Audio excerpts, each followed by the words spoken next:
Dahil lamang sa matinding galit sa bagong babaeng konduktor, sabay-sabay na nagtungo ng maagang-maaga ang lahat ng miyembro ng Manila Symphony Orchestra, MSO, sa kanilang rehearsal hall sa Cultural Center of the Philippines, CCP.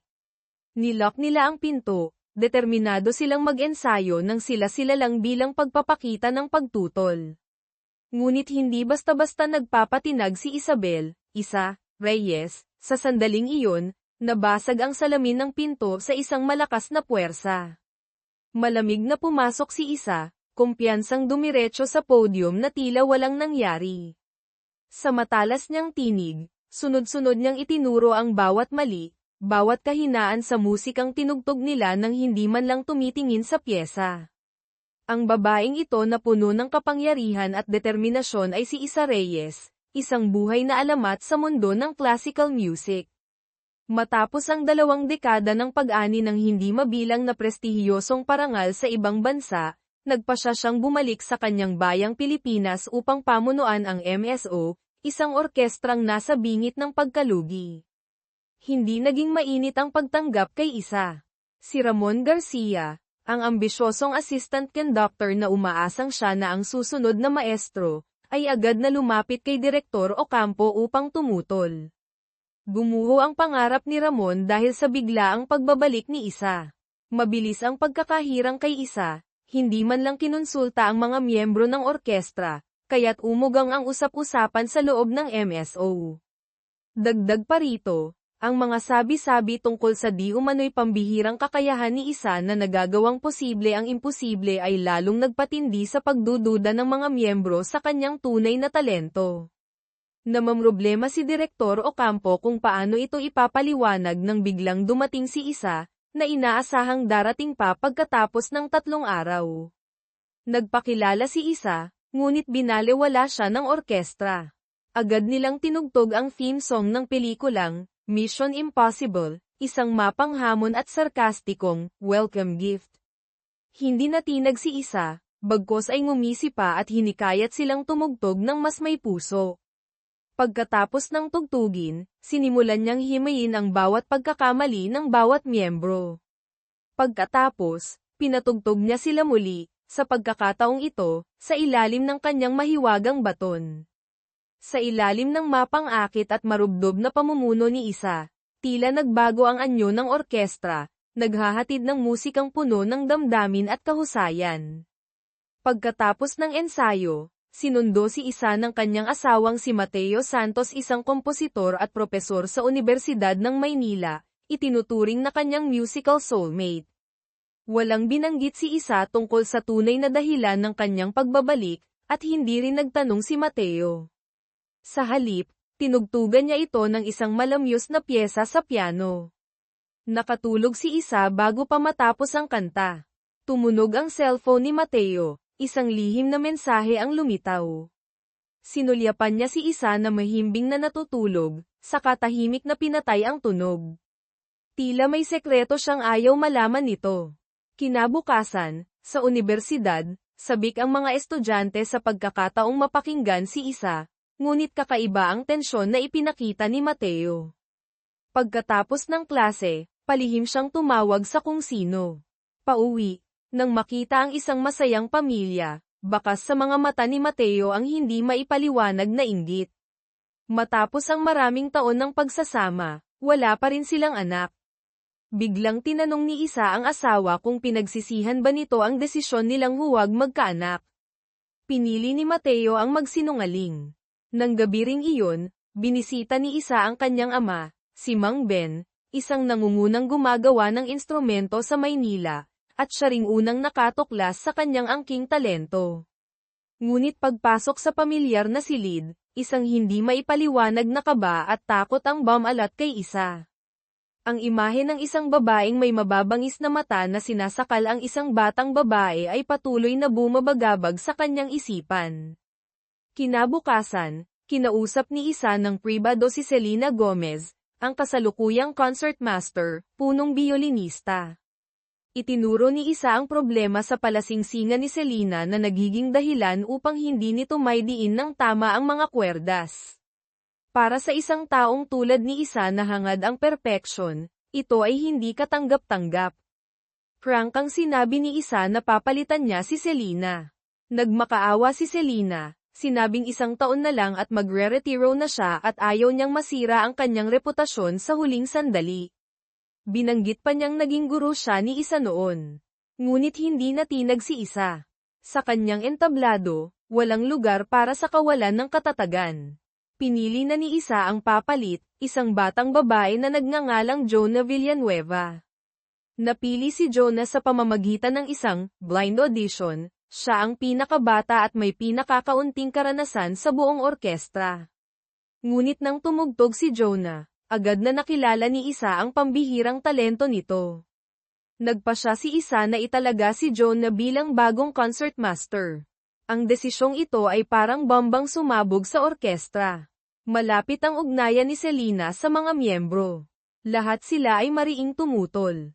Sinubukan ni Direktor Ocampo na kumbinsihin si Isa, ngunit matatag ito. Idineklara ni Isa na gagawin niyang nangungunang orkestra sa Pilipinas ang MSO sa loob ng 1 taon, kung hindi ay magbibitiw siya. Nagbigay ng kondisyon si Direktor Ocampo, sa loob ng 3 buwan, kailangang mapataas ni Isa ang benta ng tiket ng hindi bababa sa 50% para sa isang orkestrang nanganganib na mabuwag. Ngumiti si Isa ng may kumpiyansa, hindi lang 50%, gagawin ko itong 75%.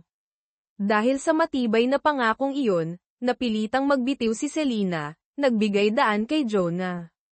Gayunpaman, sa ensayo kinabukasan, kalahati ng orkestra ang sadyang lumiban. Walang pakialam si Isa, itinuloy pa rin ang ensayo.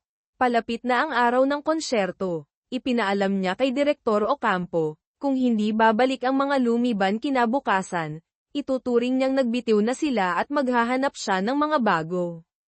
Walang nagawa si Direktor Ocampo kundi kausapin isa-isa ang mga miyembro. Natakot ang mga miyembro na tutuperin ni Isa ang sinabi, na maaari talaga silang matanggal sa trabaho. Ngunit ayaw rin nilang magmukhang mahina. Nakaisip sila ng paraan, suportahan si Ramon Garcia bilang pansamantalang konduktor, ilak ang rehearsal hall at mag-ensayo ng sila-sila lang, sadyang hindi isinama sina Isa at Jonah. Lalong naging determinado si Isa. Direkta niyang binasag ang salamin ng pinto, taas noong umakyat sa podium. Kinwestiyon ng mga miyembro ang kanyang pagiging diktador. Prangkang itinuro ni Isa ang katotohanan, pangatlo lamang ang MSO sa ranggo. Nagsasagawa siya ng reforma upang sirain ang lumang sistema. Sa pamamagitan lamang ng pagbabago maaaring umangat ang MSO. Ngunit ang daan sa ilalim ng kanyang pamumuno ay magiging mahirap. Sino mang hindi handa ay maaaring umalis ngayon din. Tumahimik ang buong silid. Nakatingin sa orkestrang hindi kumikibo. Walang nagawa si Ramon Garcia kundi umalis na puno ng galit. Itinoon ni Isa ang kanyang atensyon sa pag-eensayo. Sa kasagsagan ng musika, isang lalaking makisig at elegante ang pumasok. Kumaway ito kay Isa, sa kasadyang pinindot ang fire alarm. Umalingaw-ngaw ang nakabibinging tunog, pumutol sa ensayo. Tumingin ang lalaki kay Isa, ngumiti ng mahiwaga at nagsabi, "Long time no see, Isa." Malinaw na kilala niya ito, ngunit nagkunwari si Isa na hindi. Iniabot ng lalaki ang kanyang calling card kay Direktor Ocampo, nananlaki ang mga mata sa pagkamangha. Ito si Ricky De Leon, isang bilyonaryong mamumuhunan, tagapangulo ng isang malaking financial corporation. Sa utos ni Ricky, agad na ipinatigil ni Direktor Ocampo ang ensayo upang makausap ito ni Isa ng pribado. Nanatiling malamig ang ekspresyon ni Isa, nagkukunwaring hindi kilala ang makapangyarihang lalaki. Hindi rin siya ibinunyag ni Ricky, iniabot lang ang kanyang calling card at nagpahiwatig ng kanyang intensyong bumalik. Sa hapunan ng gabing iyon, ang isip ni Ricky ay nasa kay Isa lamang. At ganoon din naman si Isa, bagamat pilit na pinapakita ang pagiging kalmado. Ang totoo, sila ni Ricky ay nagkaroon ng malalim at magulong relasyon noon. Isang miyembro ng MSO ang mabilis na nagbalita kay Mateo tungkol sa pagdating ni Ricky. Nagsimulang makaramdam ng kaba si Mateo. Nagkunwari siyang nagkataon lang na tinanong ang asawa tungkol kay Ricky. Nagkunwari rin si Isa na walang pakialam, sagot lang ng patipid. Nagduda si Mateo, kinausap ang mga dating kaibigan ni Isa at nalamang nagkaroon ng matinding relasyon sina Isa at Ricky 20 taon na ang nakalilipas. Ang kwento ng kaibigan ay lalong nagpatibay sa pangamba ni Mateo. Sa orkestra, si Jonah, ang batang pinaburan ni Isa, ang naging sentro ng tsismis. Bulong-bulungan na, backer, lang siya. Natakot si Jonah sa mga mapanuring mata, hindi magawang pumasok sa kanyang sariling opisina bilang concertmaster. Ngunit nabasa ni Isa ang nasa isip ng dalaga. Huwag ka nang magkunwari, sabi ni Isa. Naniniwala siyang sinadya ni Jonah na iwang bahagyang bukas ang pinto ng rehearsal hall noong audition para marinig niya ang tugtog nito. Isang concertmaster na malakas, ambisyosa, at handang lumaban ang kailangan ni Isa. Pinaalalahanan ni Isa si Jonah. Tinulungan niya itong makuha ang posisyon, ngunit para mapanatili ito, kailangang umasa si Jonah sa sarili niyang kakayahan. Dahil sa pagpapalakas loob ni Isa, tila nabigyan ng bagong lakas si Jonah. Nanambalik ang kanyang kumpiyansa, handang harapin ang mga humahamak sa kanya. Samantala, binisita ni Isa si Selena Gomez, ang dating concertmaster. Umaasa si Isa na babalik si Selena, para sa kapakanan ng MSO. Kailangan ni Isa ang karanasan at dedikasyon ni Selena. Inayos niya ang isang espesyal na posisyon bilang tagapayo para kay Selena. Sa huli, pumayag si Selena na bumalik, nakipagkamay kay Jonah. Ang ibang miyembro ay nagsimula na ring humanga sa talento at katatagan ni Isa, nagsimulang magbago ang banwigi, atmosphere, sa orkestra. Nang dalawin ni Mateo si Isa sa CCP, napansin nito ang mga mata ng lalaki na nakatitig sa kinalalagyan ng fire alarm na pinindot ni Ricky. Malinaw na labis na iniinda ni Mateo ang paglitaw ni Ricky. Dinalhan siya ng kanyang amang si Mang Ben ng isang baton na ito mismo ang gumawa. Plano ni Isa na gamitin ito sa paparating na konsyerto. Ngunit isang nakakagulat na balita ang dumating, binili ni Ricky De Leon ang buong Manila Symphony Orchestra. Siya na ngayon ang chairman ng MSO. Kinwestiyon ni Isa si Ricky, tinanong kung ano talaga ang gusto nito. Hindi nagtago si Ricky, gusto niyang bumalik si Isa sa kanya. 20 taon na ang nakalilipas, sa New York, si Ricky ang nagligtas kay Isa ng desperado na itong magpakamatay. Ang nakatakdang pagkikitang iyon ang nagsimula ng kanilang nag-aalab na pag-iibigan. Ngunit 3 taon pagkatapos, natuklasan ni Isa na sadyang itinago ni Ricky ang liham ng pagtanggap niya sa isang prestihiyosong music academy. Sinabi ni Isa kay Ricky noon na nagdudulot sa kanya ng sakit ang musika, ngunit nang tunay niya itong harapin, napagtanto niyang mas mahal niya ang musika kaysa sa pag-ibig. Nang gabing iyon, nagpa siya si Isa na iwan si Ricky upang sundin ang kanyang pangarap. Kahit maraming taon na silang hiwalay, inamin ni Ricky na ang 3 taon nila ni Isa ang pinakamasayang panahon sa kanyang buhay. Araw-araw, dinadalaw ni Ricky si Isa sa MSO, ngunit palagi siyang binabalewala nito. Upang mabawi si Isa, gumawa si Ricky ng isang malupit na desisyon, bilang chairman, kinansela niya ang paparating na konsyerto ng MSO. Hiningi ni Isa ang paliwanag ni Ricky. Nagbigay ng kondisyon si Ricky, kung hindi hihiwalayan ni Isa si Mateo, kakanselahin niya ang lahat ng konsyerto ng MSO.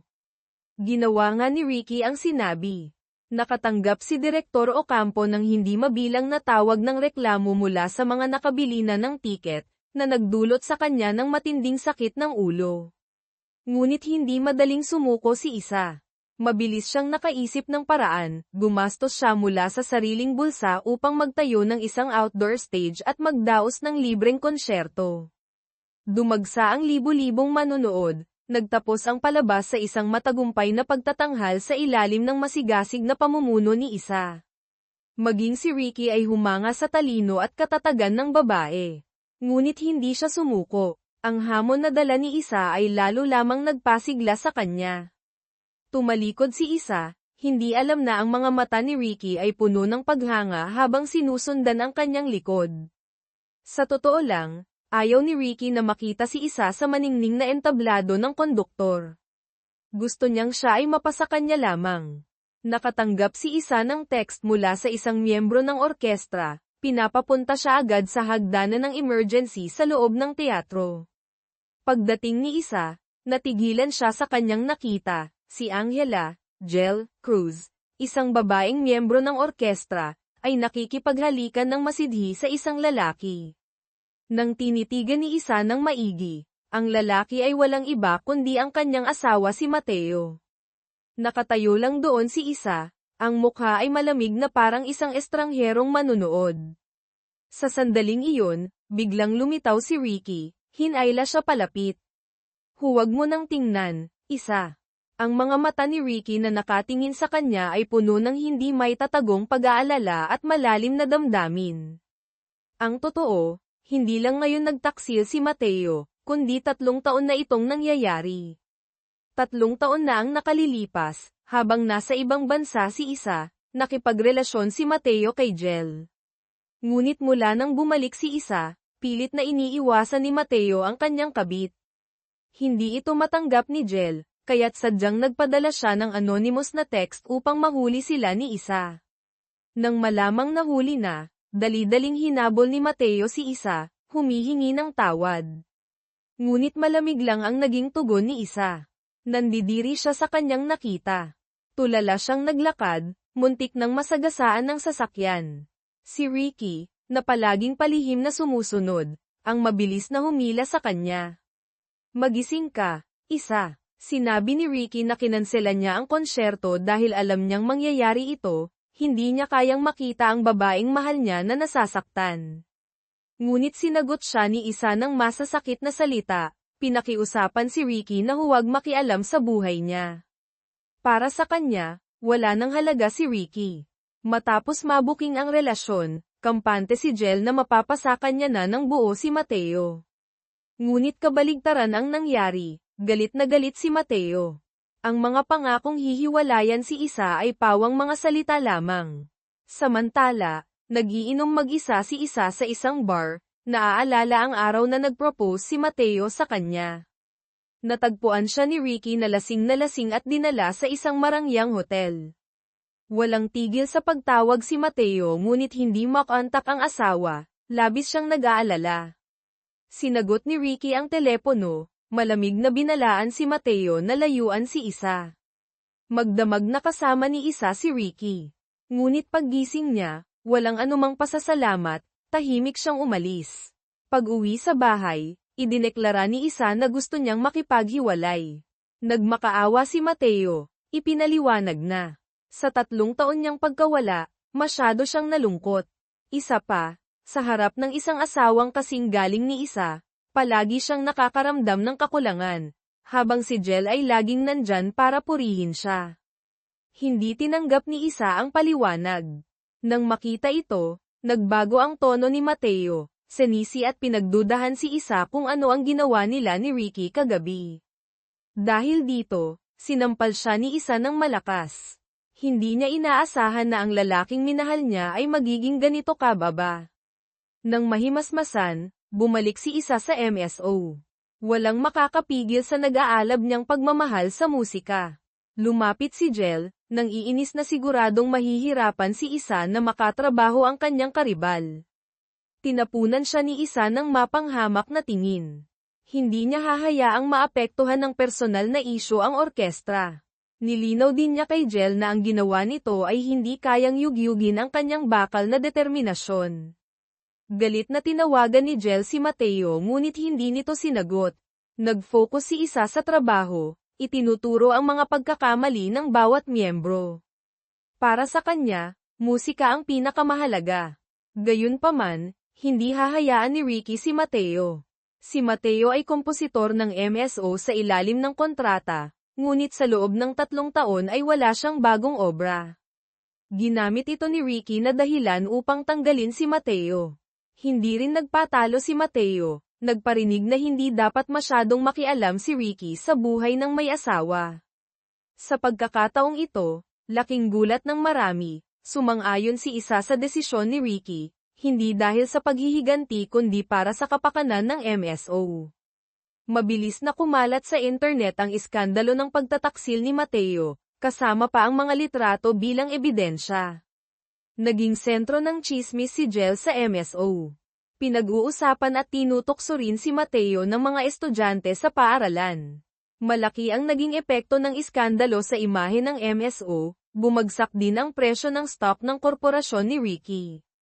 Sinisi ng mga shareholder si Ricky sa maling desisyon na bilhin ang MSO dahil lang kay Isa.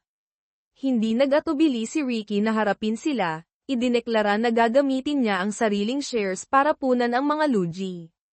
Gumagawa rin ng paraan si Isa upang ayusin ang krisis. Pumayag siyang lumabas sa isang news program. Ngunit ang ikinagulat ni Ricky ay nagsinungaling si Isa sa publiko na hindi nagtaksil ang kanyang asawa, at inanunsyo na ang bagong symphony ng MSO ay si Mateo mismo ang lilikha. Naintindihan ni Ricky na ginagawa ito ni Isa upang samantalahin ang pagkakataon na linisin ang iskandalo at ibangon ang pangalan ng MSO. Nangako si Isa kay Ricky na sisiguraduhin niyang matatapos ni Mateo ang piyesa para sa konsyerto sa susunod na linggo. Nagbigay din ng kondisyon si Ricky, kapag hindi ito nagawa ni Isa, bubuwagin niya ang MSO. Nagpakita ng matinding kumpiyansa si Isa. Matapos ang iskandalo, nagbalak si Mateo na mag-resign sa universidad, ngunit pinigilan siya ng presidente, dahil na rin sa tulong ni Isa na nagsinungaling na peke ang mga litrato at humiling na bigyan ng ilang araw na leave si Mateo upang makapag-focus sa pagsusulat. Nang sila na lang dalawa, nilinaw ni Isa na ginagawa niya ito hindi dahil nagpatawad na siya, kundi para sa MSO. Kailangang lumikha ni Mateo ng isang obra maestra sa loob ng isang linggo. Nasa gitna ng creative block si Mateo, walang maisip. Kusa siyang tinulungan ni Isa, sa pagkakataong ito kailangan niya ang kooperasyon nito. Samantala, natunton na ni Ricky kung sino ang nagpakalat ng mga litrato ng pagtataksil, isang lalaking miyembro ng orkestra na nagkataong nakakuha ng larawan. Pinatawag ito ni Ricky para kausapin. Alam na hindi na may tatago, umamin na rin ito. Isang linggo ang lumipas, sa tulong ni Isa, natapos ni Mateo ang piyesa. Ang proseso ng pagsasama nila sa paglikha ay nagpaalala kay Mateo ng kanilang nakaraan, nagsisi siya at umamin na hindi niya kayang mabuhay kung wala si Isa, gusto niyang magsimula muli. Ngunit sa sandaling iyon, dumating si Jel. Inilapag niya ang isang ultrasound picture sa mesa, inanunsyong buntis siya, at pinapili si Mateo sa pagitan niya at ni Isa. Sa harap ng pag-aalinlangan ni Mateo, walang pakialam si Isa. Kailangan lang niyang makipagtulungan si Mateo para matapos ang konsyerto. Pagkatapos noon, kung ano man ang mangyari sa kanila ni Jel, wala na siyang pakialam. Nang marinig ito, itinulak ni Mateo si Jel palabas ng pinto. Ngunit hindi sumuko si Jel, ginamit ang pagbubuntis para takutin siya. Naharap si Mateo sa isang mahirap na desisyon. Mahal niya si Isa, ngunit pinangarap din niya ang magkaroon ng anak. Humingi siya ng palugit kay Jel. Matapos makumpleto ang piyesa, iniabot ni Isa kay Mateo ang divorce papers na pirmado na niya. Determinado siyang putulin ang lahat ng ugnayan sa taksil na lalaki pagkatapos ng konsyertong ito. Tinutulungan din ni Ricky si Isa na ayusin ang nanggugulo. Ang kumuha ng litrato ay anak pala ng isang makapangyarihang senador. Ginamit ni Ricky ang impluwensya ng kanyang ama, na isa ring kilalang politiko, para puwersahin sila. Bagamat mayabang, noong una, sa harap ng pressure mula sa ama at kapangyarihan ni Ricky, napilitang tumahimik ang mag-ama. Bukod dito, si Jonah, ang bagong concertmaster na pinili ni Isa, ay nagpa siya ring kumilos. Hinahangaan niya si Isa at nagkataong narinig ang pag-uusap ni na Mateo at Jel. Para makumpirma, kinausap ni Jonah si Jel at napagtantong kasinungalingan ang paliwanag ni Isa sa media. Sadyang ipinakita ni Jonah kay Jel ang piyesang nilikha ni Mateo. Ang pamagat nito ay, Sunflower, ang bulaklak na sumisimbolo sa pag-ibig ni Mateo kay Isa, na laging nagbibigay liwanag at init sa kanya. Naging epektibo ang plano. Nang maalala ang mga pagkakataong binibigyan ni Mateo si Isa ng sunflower, nagwala si Jel, pinunit ang pyesa, hindi matanggap na ang lalaking mahal niya ay may pagtingin pa rin sa iba. Ibinigay ni Isa ang bagong pyesa sa orkestra para sa ensayo. Ang ganda ng melodya nito ay bumihag sa lahat ng miyembro. Upang paghandaan ang pagtatanghal, nagkunwari sina Isa at Mateo na masayang mag-asawa sa isang panayam. Naging matagumpay ang panayam, mabilis na naubos ang mga tiket sa konsyerto. Sa sandaling iyon, isang malagim na aksidente ang naganap. Ang sasakyan ni Isa ay binangga ng malakas mula sa likuran ng isa pang sasakyan. Ang nagmamaneho nito ay si Jel.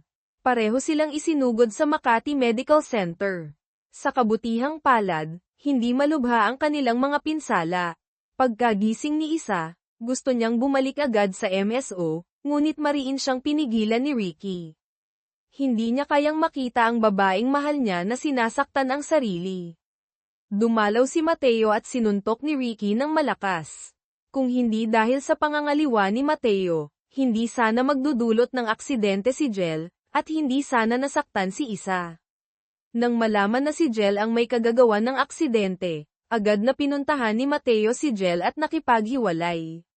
Nakakagulat na ligtas ang sanggol sa sinapupunan ni Jel.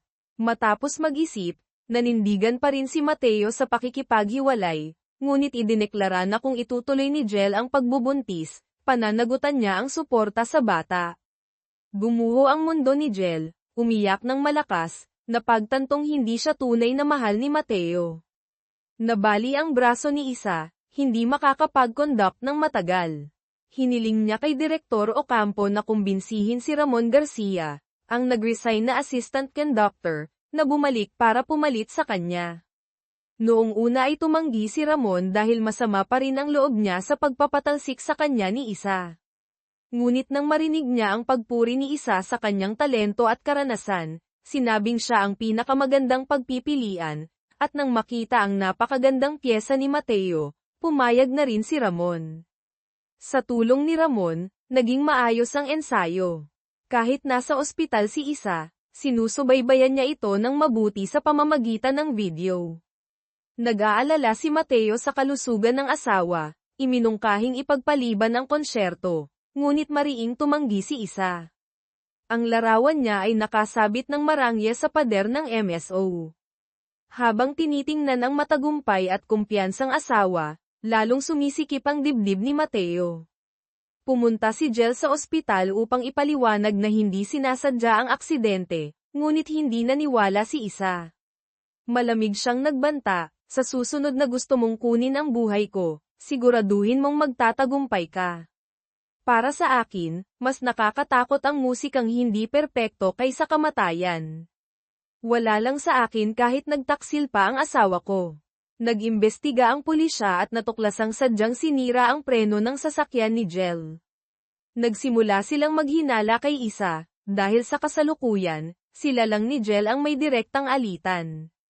Malapit na ang araw ng konsyerto, binaliwala ni Isa ang payo ng doktor, tiniis ang sakit, itinali ng mahigpit ang benda sa kanyang pulso at nagsumikap sa trabaho. Ipinaalam ng doktor kay Ricky na tumanggi si Isa na magpasuri ng dugo.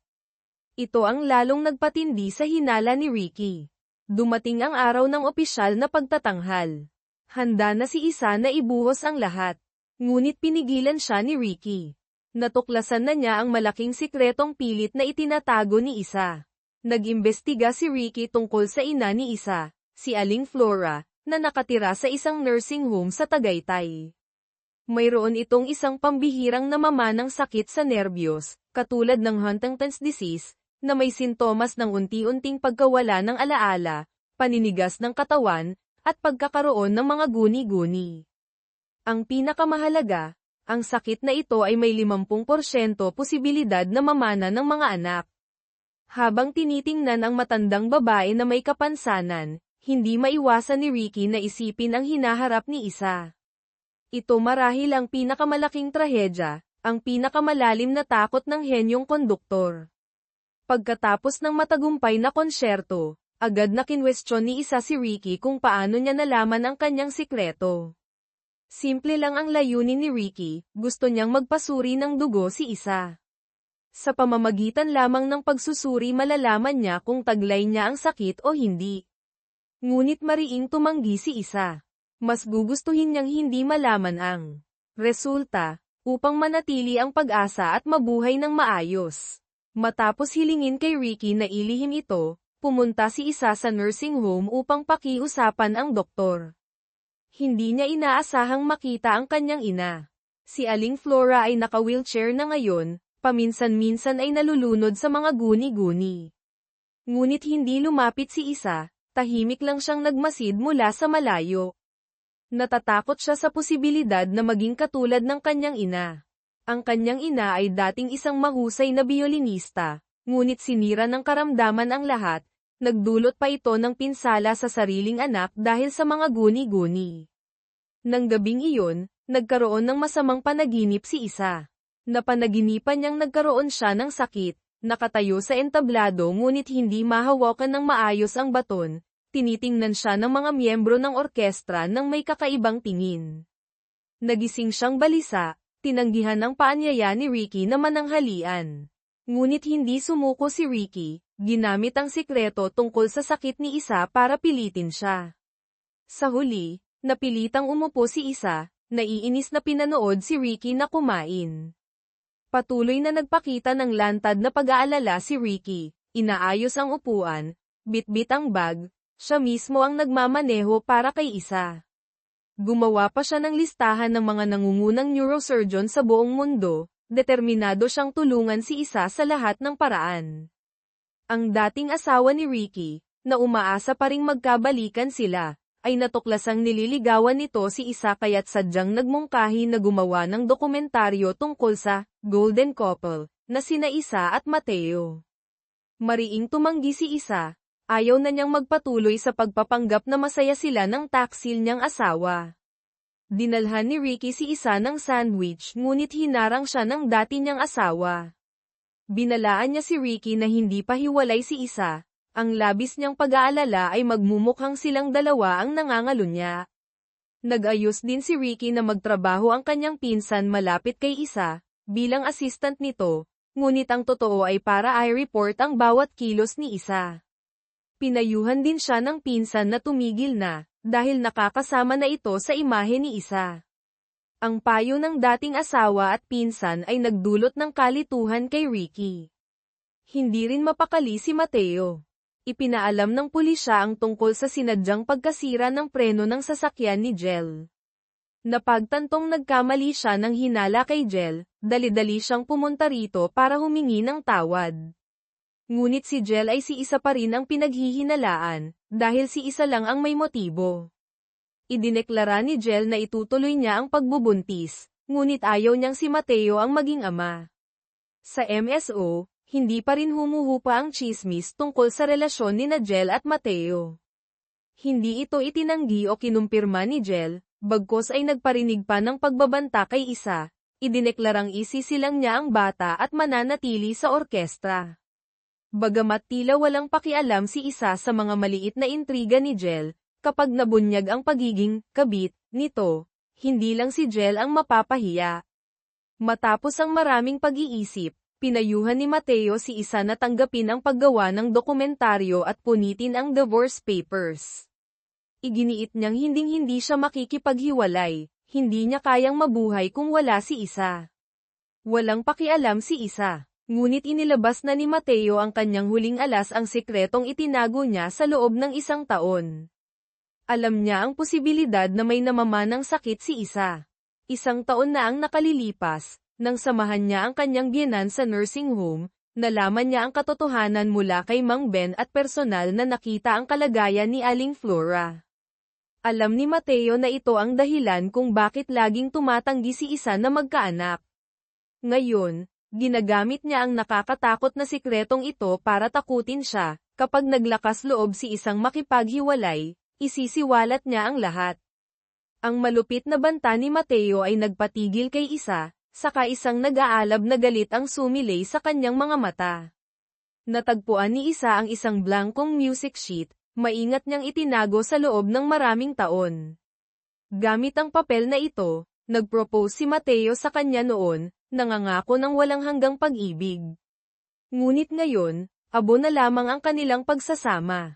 Bumulwak ang sakit at galit, walang awa niyang pinunit ang pyesa tila pinupunit ang kanilang basag na pagsasama. Alam niyang hindi na sila maaaring bumalik sa nakaraan. Ang presensya ni Isa ay nagdudulot din ng pagkabalisa kay Ricky De Leon. Siya, isang bihasang mamumuhunan, ay sa unang pagkakataon nawawalan ng focus kahit sa mahahalagang pulong, ang isip ay laging nasa kay Isa. Pagbalik sa opisina ng De Leon Group, nagulat si Ricky nang makitang si Isa mismo ang kusang lumapit sa kanya. Matagal nang alam ni Ricky ang tungkol sa pagtataksil ni Mateo, nagpakuha siya ng mga litrato bilang ebidensya. Naniniwala si Isa na hawak ni Ricky ang mga ito. Para harapin si Mateo, ginamit ni Isa ang mismong mga litratong ito. Ipinadala niya ang mga ito sa pamunuan ng Universidad ng Maynila. Tulad ng inaasahan, agad na sinibak si Mateo. Nagbigay din si Isa ng huling babala, kung hindi papayag si Mateo sa mapayapang diborsyo, lalabas ang mga litratong ito sa lahat ng pambansang istasyon ng TV. Kinabukasan, habang nagko-conduct sa MSO sa CCP, biglang naramdaman ni Isa ang isang malamig na patak ng tubig sa kanyang mukha. Kumabog ang kanyang dibdib, ito na ba ang guni-guni, isa sa mga unang sintomas ng kinatatakutang namamanang sakit. Natarante siyang tumingala, ngunit biglang umandar ang fire sprinkler system. Hindi pala ito guni-guni. Nakahinga ng maluwag si Isa, hindi pa nagsisimula ang bangungot. Matapos patayin ang sprinkler, inutusan ni Isa ang mga miyembro na suriin ang kanilang mga instrumento. Sa sandaling iyon, isang pamilyar na boses ang narinig mula sa likuran. Lumingon si Isa at natigilan. Tinutulak ni Mateo ang wheelchair ng kanyang ina, si Aling Flora, papasok sa rehearsal hall. Ang mas nakakakilabot, biglang inatake ng sakit si Aling Flora. Inagaw niya ang mamahaling biyolin mula kay Jonah. Ibinato ito sa sahig at nagsisigaw ng mga salitang walang katuturan. Para protektahan si Isa sa masakit na tanawin, mabilis na tumawag si Ricky ng ambulansya para ibalik si Aling Flora sa nursing home sa Tagaytay. Nag-alinlangan sandali si Isa, saka nagpas siyang sumama sa ambulansya bilang kamag-anak. Nang makaalis ang ambulansya, lumingon si Ricky, nag-aapoy ang mga matang tumitig kay Mateo. Ngunit hindi nagpakita ng kahinaan si Mateo. Kinuyam niya ang kamao, determinado siyang bawiin si Isa sa anumang paraan. Pagkatapos may hatid ang ina sa nursing home, kinausap ni Isa ang doktor, nagtanong tungkol sa mga unang senyales ng malupit na namamanang sakit. Ipinaliwanag ng doktor, ang mga may ganitong kondisyon ay madalas na may napakatatalas na pandama mula pagkabata, kaya marami ang nagiging mahuhusay na artista. Ngunit sa paglipas ng panahon, lilito ang mga sintomas, hihina ang mga pandama, unti-unting hihinto sa paggana ang sistema ng nerbiyos, at maaaring maging marahas ang kilos kapag nawalan ng kontrol. Naalala ni Isa ang araw na inatake siya ng kanyang ina, maraming taon na ang nakalilipas, iyon pala ang reaksyon ng sakit. Lahat ng regalong bigay ng tadhana sa isang artista ay walang awang babawiin. Bumalat kay Isa ang lungkot at kawalan ng pag-asa. Paglabas niya ng nursing home na mabigat ang puso, nakita niyang naghihintay si Ricky. Kahit alam niya ang panganib na magkaroon si Isa ng sakit, hindi nagbago ang pagmamahal ni Ricky para sa kanya. Sinabi pa niya, isang salita lang ni Isa, kaya niyang aipatamba si Mateo. Ngunit muli, tinanggihan ni Isa ang kanyang tulong, na nagdulot ng sakit sa puso ni Ricky. Samantala, patuloy na gumagawa ng paraan si Mateo para makabawi. Pumayag siya sa dating asawa ni Ricky tungkol sa paggawa ng dokumentaryo, nangakong kukumbinsihin niya si Isa na sumali. Pinuntahan niya si Isa sa hotel kung saan ito nag-iisa, inamin na sinadya niyang dalhin si Aling Flora sa ensayo at inulit ang banta na hindi siya papayag sa diborsyo. Sinabi niya, kahit wala na ang pag-ibig, hindi niya kayang mabuhay kung wala si Isa. Ngunit lalong naging determinado si Isa. Ipinabalik niya ang lahat ng gamit ni Mateo, kasama ang isang maikling sulat, formal na siyang nagsampa ng petisyon para sa diborsyo sa korte at pinayuhan itong kumuha na ng abogado.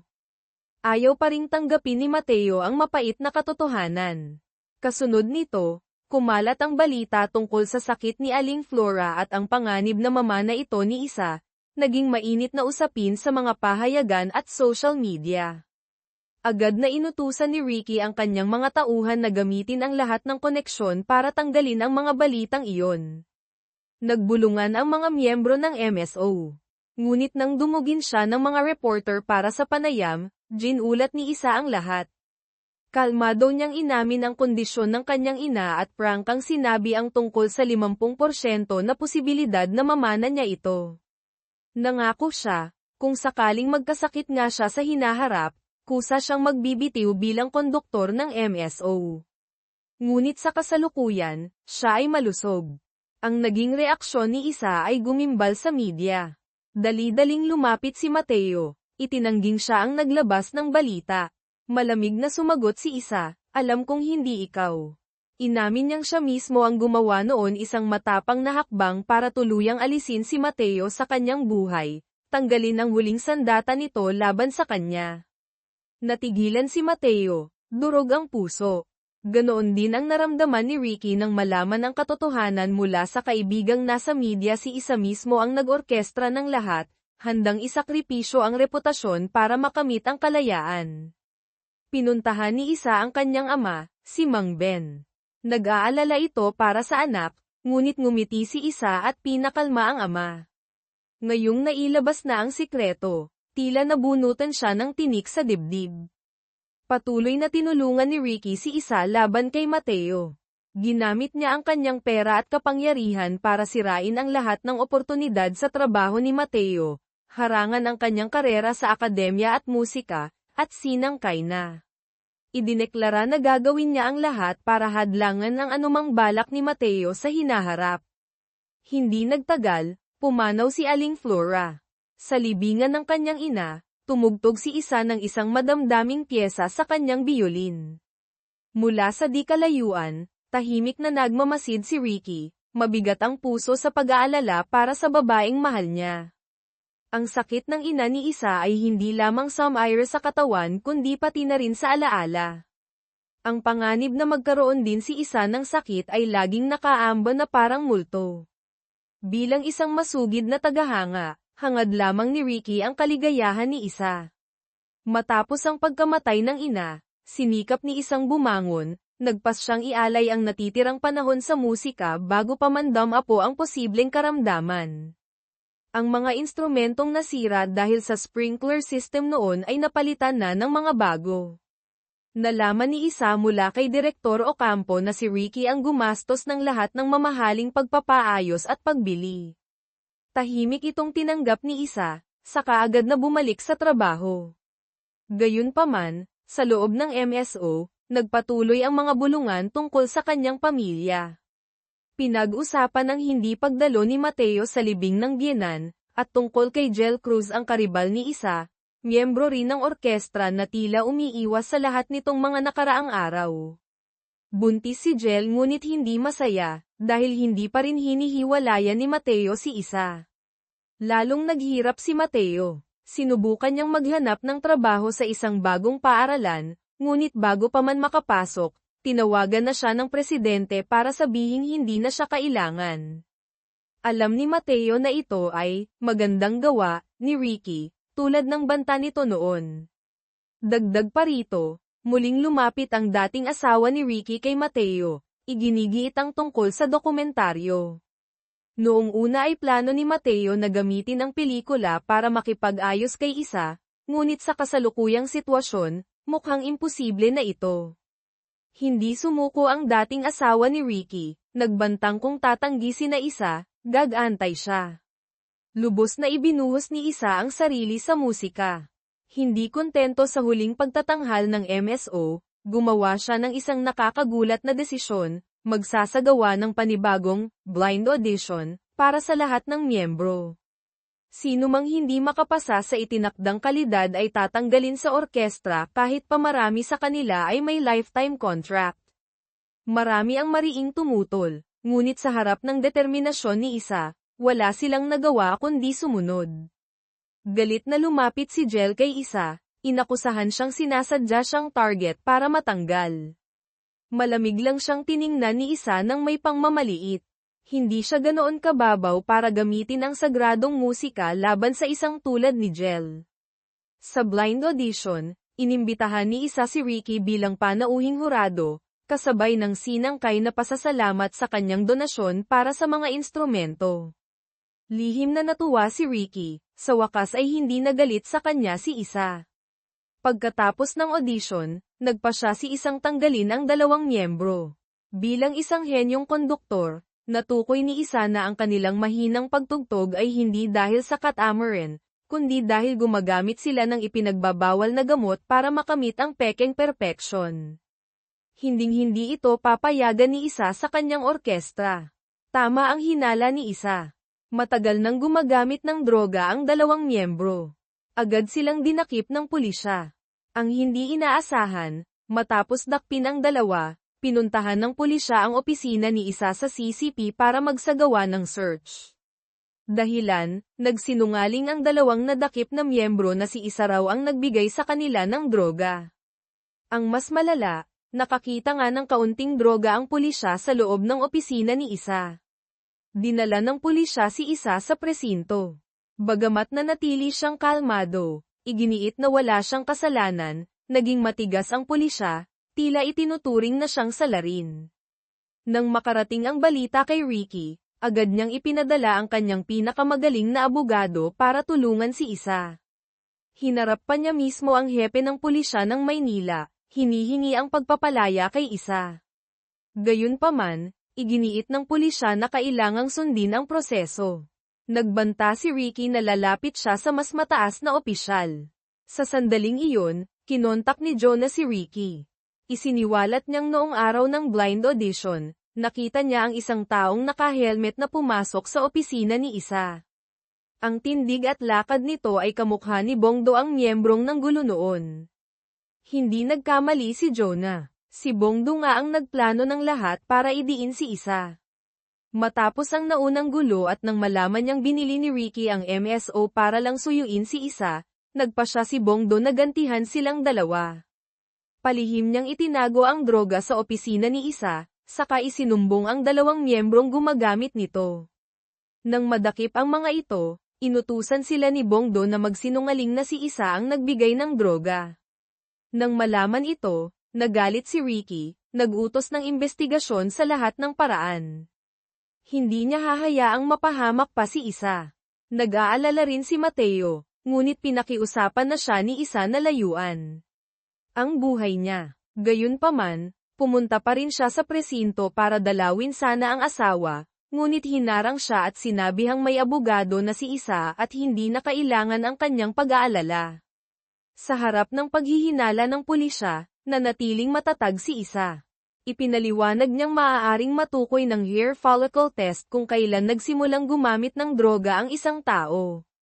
Bilang konduktor, kaya niyang malaman ang kalidad ng pagtugtog sa pamamagitan ng paghinga at teknik ng bawat isa. Base sa kanyang pagsusuri, iginiit niyang matagal nang may problema ang dalawang miyembro bago pa man siya dumating sa MSO. Gayunpaman, hindi ito sapat para kumbinsihin ang pulisya. Sa kabutihang palad, nakahanap si Ricky ng mahalagang testigo, isang waiter sa bar na nakakita kay Bongdo na nagbigay ng droga sa dalawang miyembro at narinig ang plano nitong idiin si Isa. Dahil sa testigang ito, napatunayang walang kasalanan si Isa. Si Ricky mismo ang sumando sa kanya. Sa pagkakataong ito, hindi tumanggi si Isa. Nasaksihan ni Mateo ang pag-alis ng kanyang asawa kasama ang ibang lalaki, nanlilisik ang mga mata sa selos. Ngunit hindi pa doon natatapos ang kwento. Plano ni Isang mag-focus sa paghahanda para sa susunod na ensayo, ngunit nagulat siya nang makitang ang labas ng CCP ay napuno ng mga puting korona ng patay, na may mga nakasulat na paninirang puri laban sa kanya. Muli, kagagawan ito ni Bongdo. Dahil hindi direktang makaganti kina Isa at Ricky, hindi siya tumitigil. Nang malaman ito, mabilis na kumilos si Ricky, naglunsad ng malawakang kampanya sa media para protektahan si Isa. Nang kumpirmahin ng kanyang assistant na si Bongdo nga ang may kagagawan, lalong naging determinado si Ricky na protektahan ang babaeng mahal niya sa lahat ng paraan. Ngunit bago pa man maging epektibo ang kampanya, naging negatibo na ang takbo ng media. Nagsimula ng sinangkay na tumutol ang ilang miyembro ng MSO kay Isa. Upang protektahan ang orkestra mula sa krisis, napilitang hilingin ni Direktor Ocampo na magbitiw si Isa. Habang naghahanda ang lahat para sa ensayo na may mabigat na kalooban, muling nagpakalunod sa alak si Isa sa kanyang opisina. Biglang tumawag si Bongdo, nagyayayang makipagkita ng sarilinan.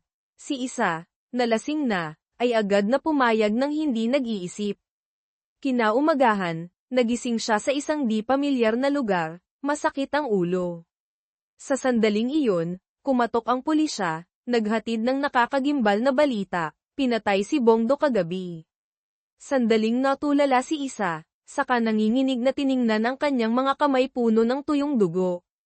Ang mas nakakakilabot, wala siyang maalala kahit ano pagkatapos niyang makipagkita kay Bongdo. Isang nakakatakot na ideya ang pumasok sa kanyang isip, posible kayang, siya ang pumatay kay Bongdo. Sa libing ni Bongdo, halatang wala sa kondisyon si Isa, lupaypay ang espirito. Inalala siya ni Joan na pauwi, inasikaso, kinuhanan pa ng temperatura. Nang medyo mahimasmasan si Isa, agad siyang nagpunta sa Makati Med. Ngayon, kailangan niyang harapin ang pinakamalaking takot, totoo bang nawawalan na siya ng alaala dahil sa namamanang sakit? Para makumpirma ito, matapos ang matagal na pag-aalinlangan, sa wakas ay nagpasuri siya ng dugo. Magtatagal pa bago lumabas ang resulta. Umuwi si Isa na puno ng matinding pagkabalisa. Niyakap siya ni Jonah, puno ng pag-aalala ang mga mata. Sa buong orkestra, walang mas nag-aalala para kay Isa kaysa kay Jonah. Ibinahagi ng dalaga na mula nang bumagsak ang kumpanya ng kanyang ama, si Isa ang naging inspirasyon niya para ipagpatuloy ang pangarap sa musika. Kaya naman, higit kanino man, hangad niyang malampasan ni Isa ang pagsubok na ito. Ang pinaka nag-aalala, syempre, ay si Ricky. Ang sunod-sunod na iskandalong kinasasangkutan ni Isa ay naglagay sa MSO sa gitna ng kontrobersya, patuloy na bumabagsak ang presyo ng stock ng De Leon Group. Bilang tagapangulo na bumili ng orkestra, nahaharap si Ricky at ang mga shareholder sa malaking pagkalugi. Hiningi ng mga shareholder na managot si Ricky.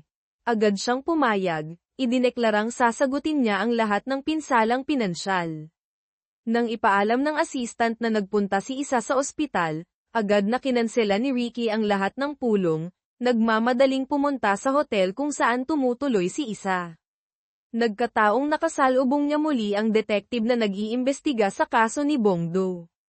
Natuklasan ng pulisya ang maraming marka ng karayom sa bangkay ng biktima, hinalang sinadya ang pagkamatay nito. Si Isa, bilang huling taong nakipag-ugnayan kay Bongdo, ang naging pangunahing sospek. Malamig na binalaan ni Ricky ang detective na umalis kung gusto pa nitong manatili sa trabaho. Bumalik si Isa sa hotel na tulala. Gusto sanang lumapit ni Ricky para aluin siya, ngunit nag-alinlangan, natatakot na muli siyang tatanggihan. Habang nahaharap sa panganib na mabuwag ang MSO, maraming miyembro ang nagsumite ng kanilang pagbibitiw. Sinikap ni Isang ibangon ang kanyang sarili. Personal niyang kinontak ang bawat miyembrong nag-resign, pinakiusapang bumalik. Nag-alok pa na bawasan ang sarili niyang sahod para maitaas ang sahod nila. Dahil sa taos-pusong pagsisikap ni Isa, bumalik ang lahat ng miyembro.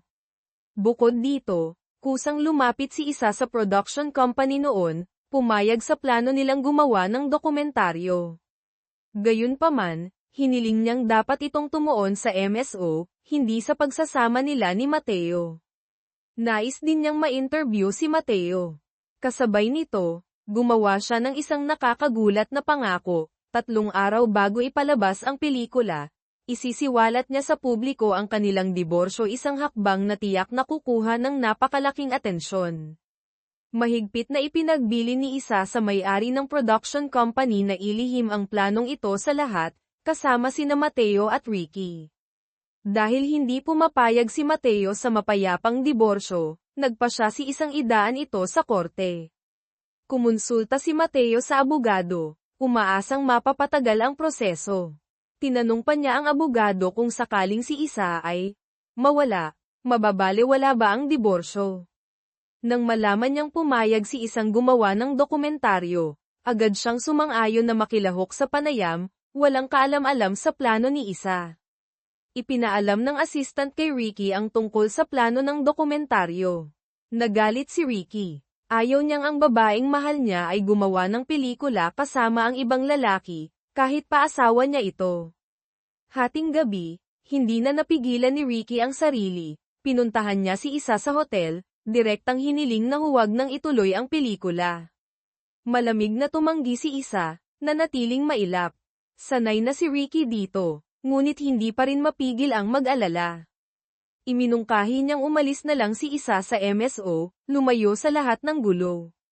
Ngunit matatag na tumanggi si Isa.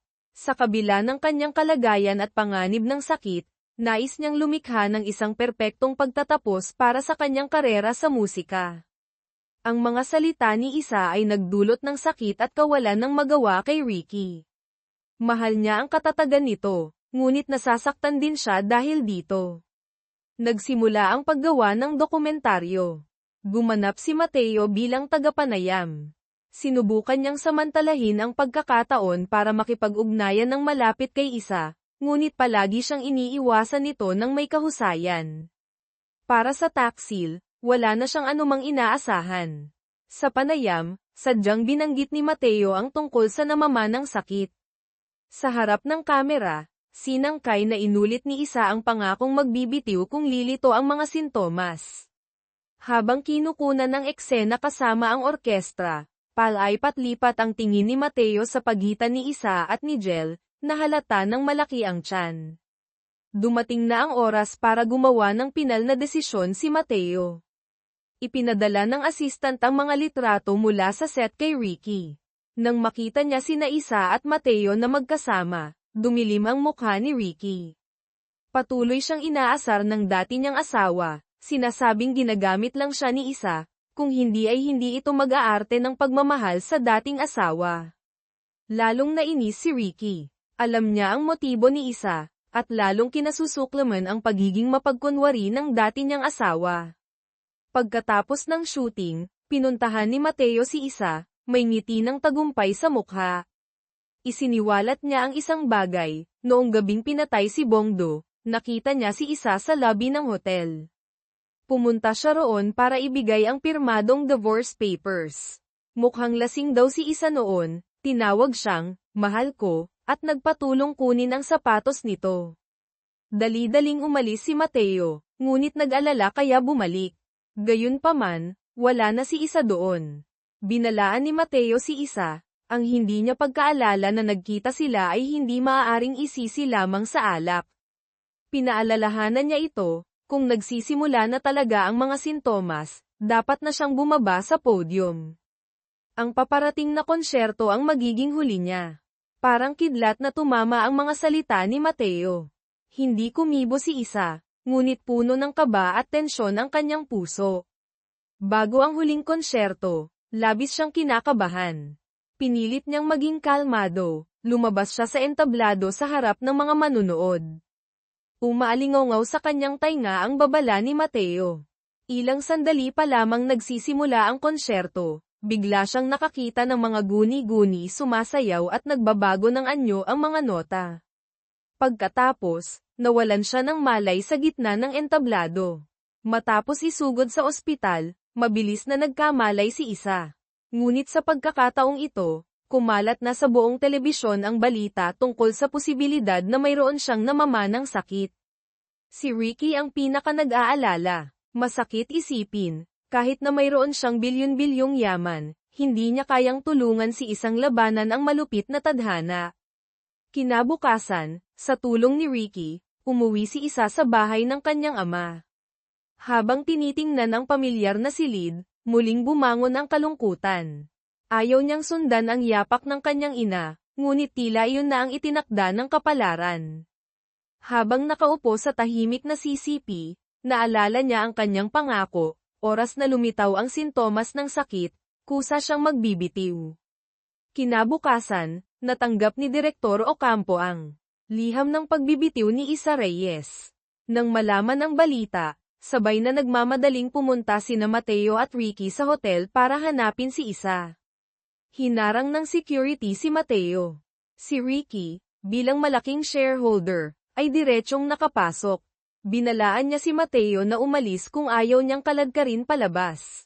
Ngunit wala si Isa sa kanyang silid. Naghanap ang mga tauhan ni Ricky kung saan-saan ngunit walang mahanap. Nag-aalalang kinontak ni Ricky ang hepe ng pulisya, humihingi ng tulong para mahanap si Isa. Nagmaneho si Mateo papunta sa tindahan ng instrumento ni Mang Ben, umaasang nandoon ang asawa. Ngunit si Mang Ben, alam na ang desisyon ng anak na makipaghiwalay, ay matatag na pumanig kay Isa, pinakiusapang huwag nang bumalik pa si Mateo doon. Matapos magtanong sa iba't ibang lugar, natunton din ni Ricky kung nasaan si Isa. Nagmamadali siyang nagmaneho papunta sa isang maliit na bayan sa tabi ng dagat, malayo sa Maynila.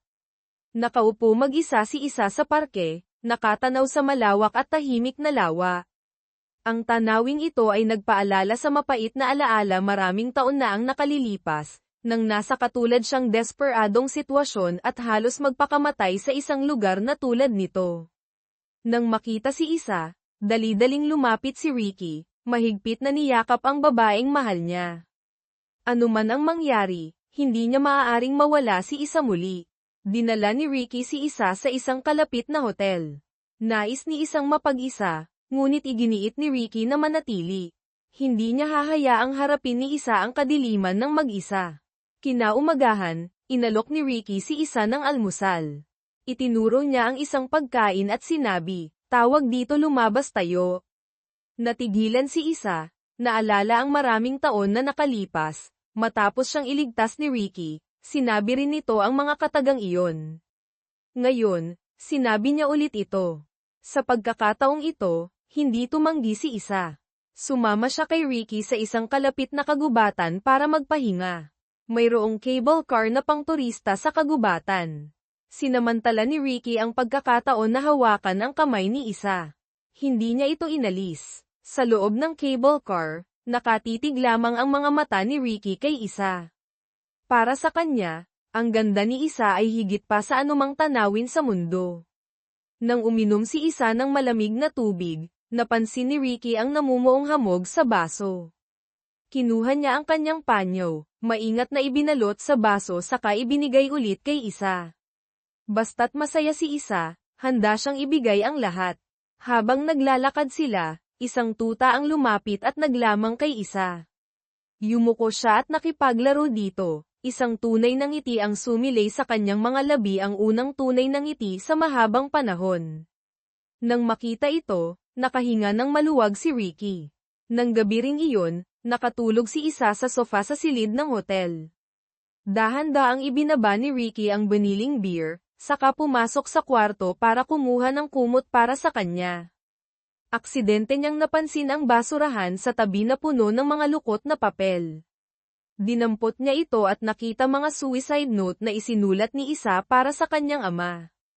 Kinausap niya si Isa tungkol dito. Hindi ito itinanggi ni Isa.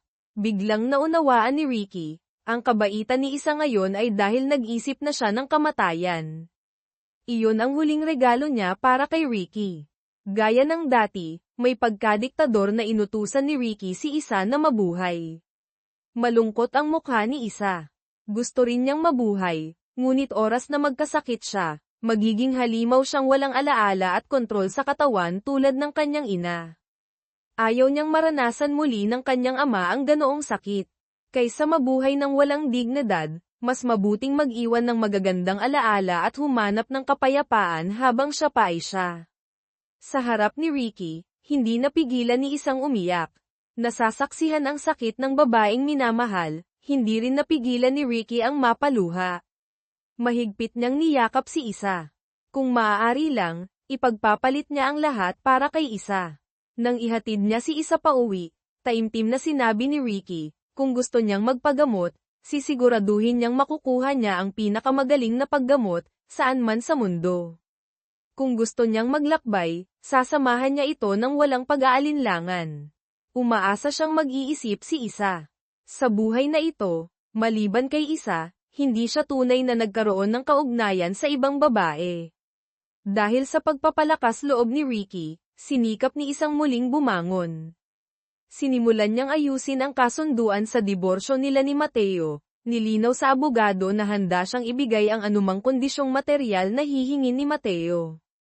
Kahit malapit na ang diborsyo, nagpakita pa rin ng pag-aalala si Mateo, sinabing ayaw niyang masaktan pa si Isa. Ngunit hindi na natinag si Isa. Basta't matapos ang kasunduan sa diborsyo, hinding-hindi na niya gugustuhing makita pa ang lalaking ito.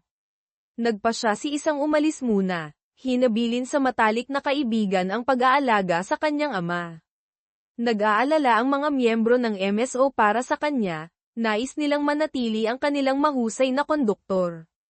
Maliban kay Jel, nagsimula na siyang bumili ng mga damit, pangsanggol, ngunit kapag nakakakita siya ng ibang buntis na masayang kasama ang kanilang mga asawa, sumisidhi ang pait sa kanyang puso. Maliban kay Ricky at sa kanyang ama, ang pinaka nagmamalasakit kay Isa ay si Jonah. Nang malaman niyang nagbitiw si Isa, humagulgol siya. Noong bata, iniwan siya ng kanyang ina. Ngayon, pakiramdam niya ay muli siyang iniiwan ng iniidolo niyang tao. Nagpakalasing si Jonah. Lumapit ang assistant ni Isa, ang tauhan ni Ricky, para aluin siya. May gusto na ito kay Jonah noon pa. Sinamantala ni Jonah ang pagkakataon na mapalapit sa lalaki. Nang gabi ring iyon, nagpunta sila sa hotel. Matapos ang isang gabing puno ng pagnanasa, kinaumagahan, habang tulog pa ang assistant, tahimik na binuksan ni Jonah ang cellphone nito. Matagal na siyang naghihinala, matapos niyang marinig itong palihim na nag-uulat ng kalagayan ni Isa kay Ricky. Alam niyang malapit ito sa chairman. Nang ibunyag ng assistant kay Jonah na posibleng umalis si Isa kasama si Ricky, dali-daling pinuntahan ni Jonah si Isa, pinakihusapang manatili. Sa gitna ng kanilang pag-uusap, dumating ang ama ni Isa, si Mang Ben, dala ang resulta ng blood test. Ibinigay niya ang isang nakakagulat na balita, lumabas sa resulta na hindi si Isa nagkakasakit ng namamanang karamdaman. Siya ay NILALASON. Agad na inilabas ni Jonah ang kanyang cellphone. Kagabi, kinuha na niya ng litrato ang usapan sa cellphone ng assistant at ni Ricky. Malinaw sa mensahe na ang assistant ang taong inilagay ni Ricky sa tabi ni Isa, at siya rin ang nagdadala ng kape at pastry ayon sa utos ni Ricky. Agad na hinarap ni Isa si Ricky. Pinaghihinalaan niyang si Ricky ang naglalason sa kanya, para mawalan siya ng kontrol sa sarili at mapilitang umasa dito. Inamin ni Ricky na naglagay siya ng tao sa tabi ni Isa, ngunit nang marinig ang tungkol sa lason, lubos siyang nagtaka at itinanggi ito. Nagpasuri pa si Isa sa ospital. Lumabas sa resulta na ang uri ng lason na ginamit ay maaaring magdulot ng mga sintomas na katulad ng namamanang sakit, pansamantalang pagkawala ng alaala, kawalan ng balanse, panginginig ng mga kamay at paa.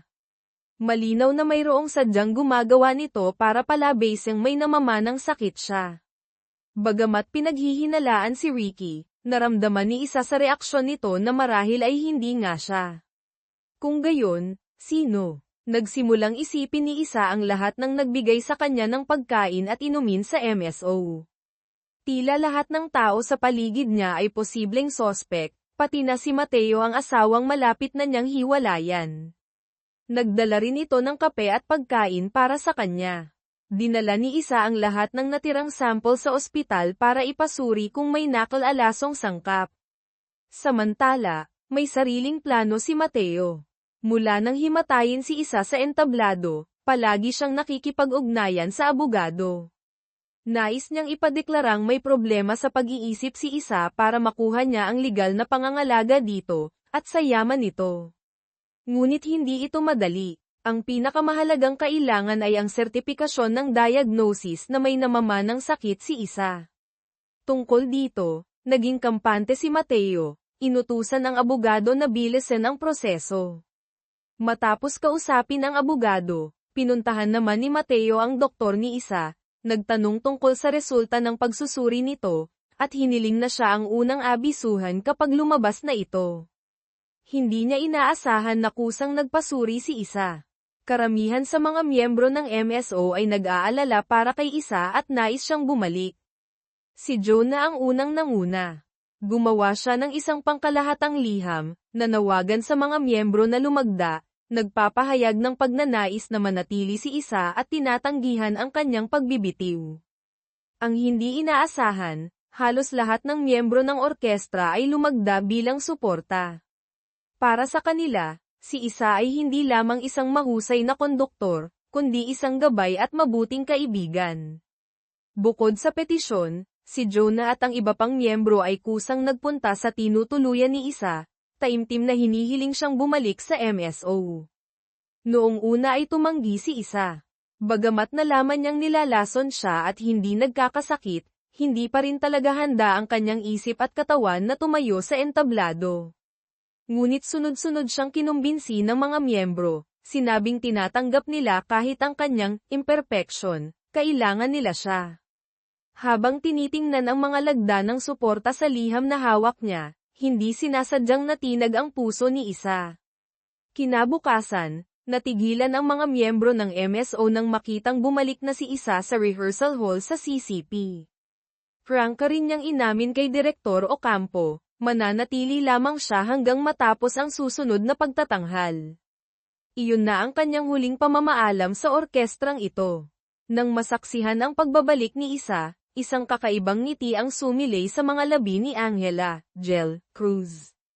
Hindi ito pinansin ni Isa. Napansin niyang hindi na maitago ni Jel ang lumalaki nitong tiyan. Malamig na paalala ni Isa, imbes na mainggit ka sa akin, mas mabuting alagaan mo ang sarili mo at ang sanggol sa sinapupunan mo. Naging malupit ang tingin ni Jel habang tinitingnan ang mga bagong baileng damit pang sanggol. Para protektahan ang anak na ito, handa siyang gawin ang lahat. Buong taimtim na ipinaliwanag ni Ricky kay Isa na hindi niya magagawa at hinding-hindi niya pinlano na lasonin siya. Dahil sa labis na pag-aalala sa kaligtasan ni Isa, nais niyang kumuha ng mga bodyguard para protektahan siya at personal na imbestigahan kung sino ang nasa likod ng paglalason. Tumanggi si Isa. Marahil nga hindi si Ricky, ngunit sa ngayon, hindi na siya basta-basta nagtitiwala sa iba. Inutusan ni Isa ang assistant, na tauhan ni Ricky, na magbitiw. Natuklasan na niya ang tunay nitong pagkatao. Inamin ng assistant na ginawa ito ni Ricky dahil sa labis na pag-aalala kay Isa. Bago umalis, sinubukan niyang kausapin si Jonah Villanueva. Bagamat may pagtingin sila sa isa't isa, malamig na sinabi ni Jonah na ayaw na niyang makita pa ito. Para kay Jonah, walang sino man ang pwedeng manakit kay Isa. Biglang tumawag ang doktor kay Isa. Ipinaalam ang tungkol sa patuloy na pagtatanong ni Mateo tungkol sa kanyang kalagayan at resulta ng mga pagsusuri. Naging kainahinala ito sa doktor at kay Isa. Malinaw na may binabalak na masama si Mateo. Lalong lumaki ang tiyan ni Jel. Noong una, inakala ng mga miyembro ng MSO na tumaba lang siya. Ngunit pagkatapos ay sinangkay niyang inamin na buntis siya, na naging sanhi ng bulungan sa buong orkestra. Lahat ay naghinala na anak ito ni Mateo. Isang miyembro na kaibigan ni Mateo ang direktang nagtanong dito, ngunit nagkunwari si Mateo na walang alam. Gayunpaman, pagkatapos noon, galit na pinuntahan ni Mateo si Jel, kinwestiyon kung bakit nito inamin ang pagbubuntis. Ayaw niyang lalo pang kumalat ang iskandalo ng kanyang pangangaliwa. Hindi nagpakita ng kahinaan si Jel. Basta't maisilang ng ligtas ang bata, hindi siya natatakot sa sasabihin ng iba. Patuloy na sinubukan ni Mateo na kumbinsihin si Jel na umalis, lumayo sa gulo, nag-alok pa ng pera. Ngumisi si Jel, hindi niya kailangan ng pera, at nagbanta na kung hahadlangan siya ni Mateo, gagawin niya ang lahat para pagbayarin ito. Nakatanggap si Isa ng resulta ng pagsusuri mula sa ospital, walang nakitang lason sa kape at pagkaing ipinadala ni Mateo noon. Ngunit pinaalalahanan siya ng doktor, ang lason ay walang kulay at amoy, madaling maihalo sa mga likidong hindi iniinom. Napako ang tingin ni Isa sa bote ng pabango sa kanyang lamesa regalo ni Mateo sa kanya.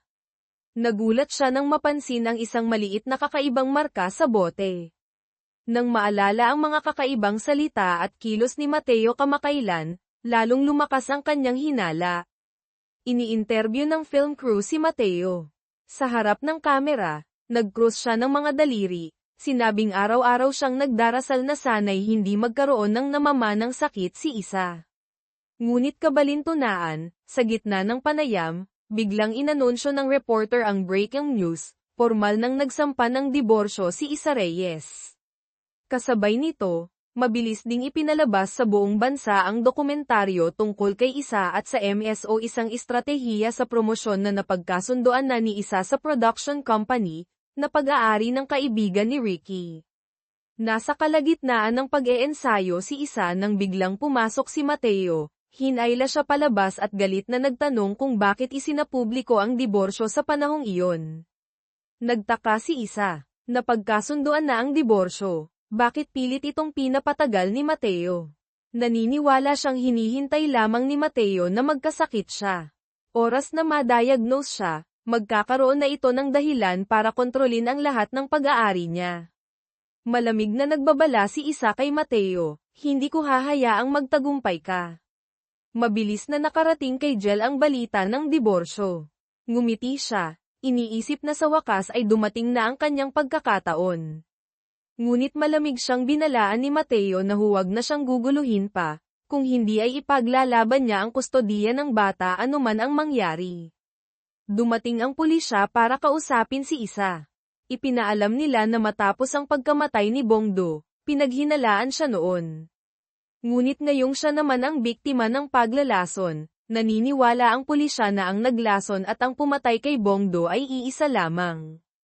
Umaasa silang makikipagtulungan si Isa sa pagbibigay ng impormasyon. Walang pag-aalinlangang sinabi ni Isa, pinaghihinalaan niya ang sarili niyang asawa, si Mateo Santos, na siyang naglason sa kanya. Hindi niya alam, nagtatago si Ricky sa malapit, pinakikinggan ang buong usapan. Gayunpaman, ayon sa mas malalim na investigasyon, ang umatake kay Mateo, nag-iniksyon ng lason, ay isang babaeng may type B na dugo. Dahil dito, hindi na sospek si Mateo sa paglalason kay Isa. Ngayon, ang atensyon ay muling nabaling kay Jel Cruz, na kasalukuyang nagsusulat sa kanyang maternity record type B ang kanyang dugo. Nang gabing iyon, inatake si Mateo mula sa likuran ng isang misteryosong iniksyon sa parking lot. Tila nawawalan na ng kontrol ang lahat. Natanggap ni Isa ang balita, dali-daling pumunta sa Makati Med. Kinumpirma ng resulta ng pagsusuri na mayroon ding parehong lason sa dugo ni Mateo tulad ng ginamit kay Isa. Sunod-sunod na nagkakaroon ng sakuna ang mga tao sa paligid ni Isa mula nang bumalik siya sa MSO. Naniniwala si Isa na ang salarin ay tiyak na miyembro ng orkestra.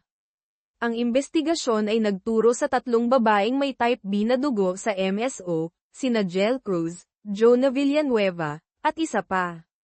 Ipinaalam ni Isa ang kanyang hinala sa pulisya. Agad na sinubaybayan ng pulisya ang tatlo.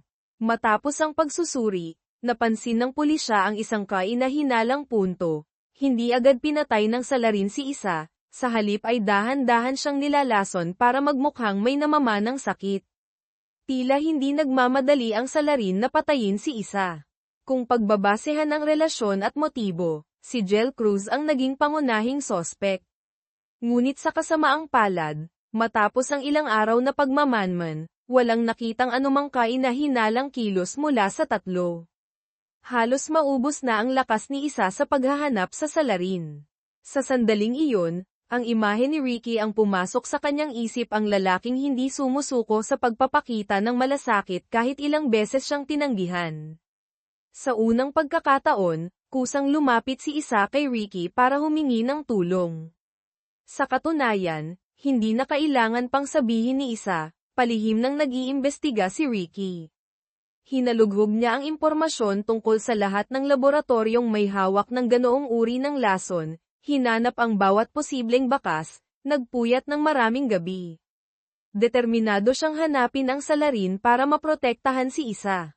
Lumapit si Isa kay Ricky, nakiusap na kung may mangyaring masama sa kanya, sana'y alagaan niya ang kanyang ama, si Mang Ben. Walang sinabi si Ricky, ngunit agad siyang nagpadala ng mga bodyguard para bantayan ng mahigpit ang tindahan ng instrumento ni Mang Ben. Nagpasya na rin si Isa, pagkatapos ng huling pagtatanghal na ito, formal na siyang magbibitiw bilang konduktor. Nagpapasalamat siya sa mga miyembro ng MSO sa pagsama sa kanya sa hirap at ginhawa, ngunit lahat ng laban ay may katapusan. Umaasa siyang sa nalalabing bahagi ng kanyang buhay, makakahanap siya ng kapayapaan sa ibang lugar, malayo sa magulo at mapanakit na mundo ng musika. Nang marinig ito ng mga miyembro, hindi na sila nang ulit pa. Nais nilang lahat na tunay na makabangon si Isa at makahanap ng kaligayahan. Iminungkahi rin ni Isa kay Direktor Ocampo na tanggihan ang resignation letter ng assistant noon. Bagamat nagalit siya dahil sa palihim nitong pag-uulat kay Ricky, kinilala ni Isa ang kakayahan nito sa trabaho. Narinig ito ni Jonah nang hindi sinasadya. Sa desisyon ni Isa na panatilihin ang assistant, may kakaibang kislap sa mga mata ni Jonah. Sa ensayo, laging wala sa focus si Jonah, kaya tinawag siya ni Isa sa kanyang opisina para kausapin. Nagtaka si Isa kung bakit ganito si Jonah. Nagyaya si John ang uminom sila ni Isa. Nang medyo may tama na, tinanong ni Jonah si Isa kung bakit nais nitong panatilihin ang assistant, nagparinig pa na baka ito ang naglalason sa kanya. Umiling si Isa, sigurado siyang hindi ito ang assistant. Nagsusumamo si Jonah na huwag na siyang masyadong alalahanin ni Isa. Saka nagsimulang ikwento ni Jonah ang kanyang malungkot na nakaraan, inabandona ng tunay na magulang, pagkatapos ay kinamuhian ng umampon sa kanya. Sa sobrang desperasyon, naisip niyang magpakamatay. Ngunit sa sandaling iyon, narinig niya ang tugtog ng biyolin ni Isa sa telebisyon. Iyon ang pinakamalakas at pinakamatatag na himig na narinig ni Jonah. Dahil sa musikang iyon, tinalikuran ni Jonah ang pagpapakamatay, kinalimutan ang sakit ng pag-abandona, at isinumpang balang araw ay makakasama niya si Isa sa iisang entablado. Para kay Jonah, si Isa ay hindi lamang idolo at pangarap, kundi ang tanging sandigan niya sa buhay. Matapos ang lahat ng kaguluhan, sa wakas ay bumalik na si Isa sa MSO. Hindi matanggap ni Jonah na muli siyang aalis. Nagmakaawa si Jonah kay Isa, kung aalis ka, isama mo ako, maestra. Wala akong ibang hihilingin, huwag mo lang akong iiwan. Ang mga salitang mula sa puso ni Jonah ay nagpatigil kay Isa. Hating gabi, inihatid ni Isa si John ang lasing pauwi. Ang kwarto ni Jonah ay puno ng mga litrato ni Isa. Malinaw na napakahalaga ni Isa para sa dalaga. Naalala ni Isa ang pag-aalaga ni Jonah sa kanya sa mga panahong ito, marahan niyang kinumutan ang dalaga. Kung maaari lang, ayaw niya ring iwan ang tapat niyang tagahanga. Matapos ang magdamag na pagpupuyat, sa wakas ay nakahanap ng lead si Ricky mula sa mga dokumento ng laboratorio. Isang irregularidad ang nakita sa datos ng isang partikular na laboratorio, laging may nawawalang kaunting lason pagkatapos ng bawat eksperimento. Agad itong ipinaalam ni Ricky sa pulisya. Sinundan ng pulisya ang trail at natuklasan ang isang mananaliksik sa laboratoryong iyon na palihim na naglalabas ng lason. Ibinalita ito ni Ricky kay Isa, ngunit wala siyang maalala tungkol sa mananaliksik na ito. Bago mahuli ang tunay na salarin, iginiit ni Ricky na personal siyang maghahatid sundo kay Isa. Araw-araw. Nang makita ang logo ng MSO habang nasa daan, biglang may naalala si Isa. Ilang araw na ang nakalipas, nakakita siya ng poster ng mismong laboratoryong iyon na may isyu sa pagtagas ng lason. Ang poster ay nasa isang desk calendar. At ang desk calendar na iyon, ay nasa kwarto ni Jonah. Natigilan si Isa. Sa kanya naalala ang gabing inihatid niya si Jonah pauwi. Nakita niya ang isang kainahinalang pasa sa balikat ni Jonah. Lubos na nabigla si Isa.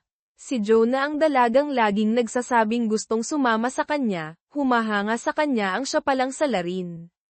Matapos ang palihim na paghahalughog sa kwarto ni Jonah, nakakita ang mga tauhan ni Ricky ng isang maliit na bote na naglalaman ng lason.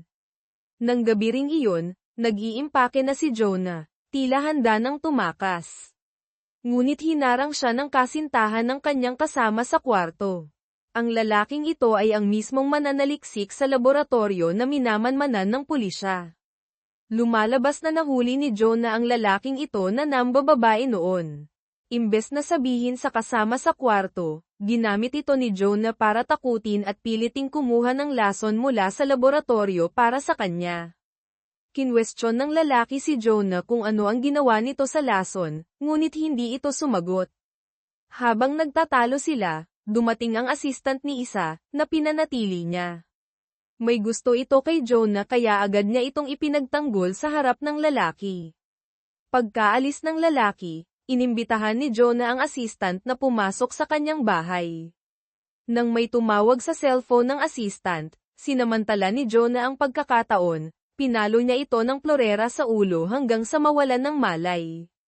Nang matagpuan ang lason sa kwarto ni Jonah, mabilis na nagpunta sina Ricky at isa sa bahay nito. Sinira ng pulisya ang pinto at pumasok. Nakahandusay sa sahig ang assistant na walang malay. Dali-daling isinugod ni Ricky ang assistant sa ospital. Sumama si isa sa kanya sa buong biyahe. Sa unang pagkakataon, kusang hinawakan ni isa ang kamay ni Ricky, pinapakalma ito. Hindi naman malubha ang sugat ng assistant. Ang pambihirang pag-aalala mula sa babaeng mahal niya ay nagdulot ng lambot sa mga mata ni Ricky. Pinauwi niya si isa para magpahinga, siya na ang baalang mag-alaga sa assistant. Kinumpirma ng pulisya na ang lason na natagpuan sa bahay ni Jonah ay tugma sa lason na ginamit kina Isa at Mateo. Ang salarin ay walang iba kundi si Jonah Villanueva. Labis na ikinatuwa ni Jonah nang italaga siya ni Isa bilang concertmaster ng MSO. Ngunit hindi nagtagal, natuklasan niya ang relasyon ni Mateo kay Jel. Para tulungan si Isang makawala sa gulo, palihim niyang sinira ang gulong ng sasakyan ni Jel, na naging sanhi ng aksidente. Pagkatapos, pinatay niya si Bongdo dahil hindi niya matanggap ang mga banta at paninira nito kay Isa. Nang malaman niyang posibleng may namamanang sakit si Isa, nagpasya si John ang gamitin ang lason para mapanatili si Isa sa kanyang tabi magpakailanman, sa pamamagitan ng pagpapahina dito at pagpilit na umasa sa kanya. Huli, inatake niya si Mateo ang taong nagtaksil at patuloy na nanggugulo kay Isa. Matapos ang krimen, naglaho si Jonah na parang bula. Kinausap ng pulisya ang kasama sa kwarto ni Jonah. Tinatanong kung saan posibleng nagpunta si Jonah. Walang alam ang kasama sa kwarto kung ano ang ginagawa ni Jonah o kung saan ito pupunta. Pagkatapos ng interogasyon, nakipagkita ang kasama sa kwarto kay Isa. Ikinwento ang mga bagay na hindi nito kailanman isiniwalat. Pareho pala silang inampon ng iisang pamilya. Ang kanilang ina-inahan ay may malubhang diabetes. Si Jonah ang laging nag-aalaga dito. Sinusubaybayan ang blood sugar nito. Napansin noon ng kasama sa kwarto na tila hindi tugma ang mga nakasulat sa logbook ni Jonah sa tunay na resulta, ngunit dahil sa tiwala kay Jonah ay hindi na ito nagtanong. Gayunpaman, tuwing malapit nang makalabas ng ospital ang kanilang ina-inahan, bigla itong lumalala. Hindi nagtagal, pumanaw ito. Akala ng kasama sa kwarto ay dahil ito sa komplikasyon ng diabetes. Ngunit dahil sa nangyari kay Isa, nagsimula siyang maghinala. Posibleng sinadya ni John ang baguhin ang dosage ng insulin ng kanilang ina-inahan, na naging sanhi ng pagkamatay nito. Pinaalalahanan ng kasama sa kwarto si Isa, nilason siya ni John na marahil sa parehong dahilan tulad ng sa ina-inahan isang baluktot na paraan para panatilihin ang mga mahal niya sa kanyang tabi. Para kay Jonah, si Isa ay hindi lamang idolo sa musika, kundi parang isang ina na hindi dapat mang-iwan. Ang kwento ng kasama sa kwarto ay nagbigay inspirasyon kay Isa kung paano hahanapin si Jonah. Nasabi ni Jonah noon na ang sandaling itinuring niyang sandigan si Isa ay nang marinig niya itong tumugtog ng isang partikular na pyesa ng biolin sa TV. Sinabi ni Jonah, basta't matugtog niya ang piyesang iyon kasama si Isa, Handa siyang ibenta ang kanyang kaluluwa. Nagpasya si Isa, sa huling pagtatanghal na ito, tutugtugin niya ang mismong piyesang iyon bilang solo violinist. Naniniwala siyang sa sandaling iyon, tiyak na lilito si Jonah. Ito ay isang napakapanganib na plano. Balak ni Isang tumugtog mag-isa. Ngunit nang ipaalam niya ito, sabay-sabay na nagtaas ng kamay ang lahat ng miyembro ng MSO, nakiusap na sumama sa kanya. Alam nilang ito na ang huling pagtatanghal ni Isa kasama ang MSO. Bilang mga tagahanga ni Isa, hindi sila maaaring mawala sa mahalagang sandaling ito. Laking gulat ni Isa, pati si Jel Cruz ay nakiusap na sumali. Aalis na rin siya pagkatapos ng pagtatanghal na ito, plano niyang mang-ibang bansa para doon isilang at palakihin ang anak. Taos-pusong humingi ng tawad si Jel kay Isa sa lahat ng nangyari. Nang malaman ni Ricky na isusugal ni Isa ang buhay, sinubukan niyang pigilan ito. Ngunit mas matigas ang ulo ni Isa kaysa dati. Ginagawa niya ito hindi para sa sarili, kundi para protektahan ang mga tao sa paligid niya mula kay Jonah. Mabilis na napanood ni Jonah ang balita, lalabas si Isa sa entablado bilang solo violinist at sinangkay na nagpahayag na inaasam niyang makasama si Jonah sa pagtugtog. Sa mga natitirang araw, walang tigil na pinangunahan ni Isa ang mga miyembro ng MSO sa pag-eensayo. Mabilis na lumipas ang panahon, dumating na ang araw ng pagtatanghal. Nakahanda na ang mga pulis sa CCP. Nagbihis na sina Isa at ang mga miyembro, hinihintay ang sandali ng palabas. Pumunta si Ricky sa dressing room na puno ng pag-aalala. Libu-libong salita ang nais sabihin, ngunit nauwi lamang sa isang pagbati ng tagumpay para sa pagtatanghal ni Isa. Dahan-daang lumakad si Isa papunta sa entablado. Sa pamumuno ni Ramon Garcia, naging maayos ang takbo ng programa. Live itong ipinalabas sa TV. Si Jonah, na nasa isang istasyon ng bus, ay napanood ang palabas, labis na naantig. Tinitigan niya ang hawak na tiket ng bus, nag-aalinlangan. Natapos ang pangunahing bahagi ng palabas, ngunit hindi lumitaw si Jonah. Hindi sumuko si Isa. Muli siyang bumalik sa entablado, hawak na ngayon ang kanyang biyolin. Nagsimula ang pangalawa, espesyal na pagtatanghal. Sa sandaling iyon, si Jonah, hawak ang kanyang biyolin, ay tahimik na naglakad mula sa audience papunta sa entablado. Tumayo siya sa harap ni Isa, sabay silang tumugtog ng makahulugang piyesang iyon. Hindi natinag si Isa, lubos na nalunod sa musika kasama si Jonah. Habang umaalingaw ang himig, bumalik ang mga masasayang alaala nila. Si Isa ang idolo, ang guro, ang inspirasyon ni Jonah. Ang pinakamalaking pangarap ni Jonah ay ang makasama si Isa sa iisang entablado. Sa sandaling ito, tila suot ni Jonah ang pinakaiingatan niyang damit pangtanghal kasama si Isa. Natapos ang pagtatanghal, nagkatinginan sila at ngumiti, may namumuong luha sa mga mata ni Jonah. Natupad na ang kanyang hiling. Pakiramdam niya ay nasa panaginip siya. Sumunod siya kay Isa sa dressing room para magpasalamat. Ngunit kasasabi pa lamang ng pasasalamat, dumating na ang mga pulis. Gulat na napatingin si Jonah kay Isa. Hindi may kakaila ang pambihirang talento ni Jonah sa musika, ngunit nakagawa siya ng kasalanang hindi mapapatawad. Ang nalalabing bahagi ng kanyang buhay ay dapat niyang ilaan sa pagsisisi. Sa desperasyon, dinampot ni Jonah ang isang matulis na bagay sa malapit, sumugod papunta kay Isa. Nais niyang manatili siya sa puso ni Isa habang buhay. Itinutok ng mga pulis ang kanilang baril kay Jonah, handang magpaputok. Nang makitang nasa panganib si Isa, tumakbo si Ricky para salagin siya. Ngunit hindi sinaktan ni Jonah si Isa. Pinili niya ang ibang paraan, mas masakit, para iwanan ang isang imaheng hindi malilimutan ni Isa kitilin ang sariling buhay sa harap mismo ni Isa.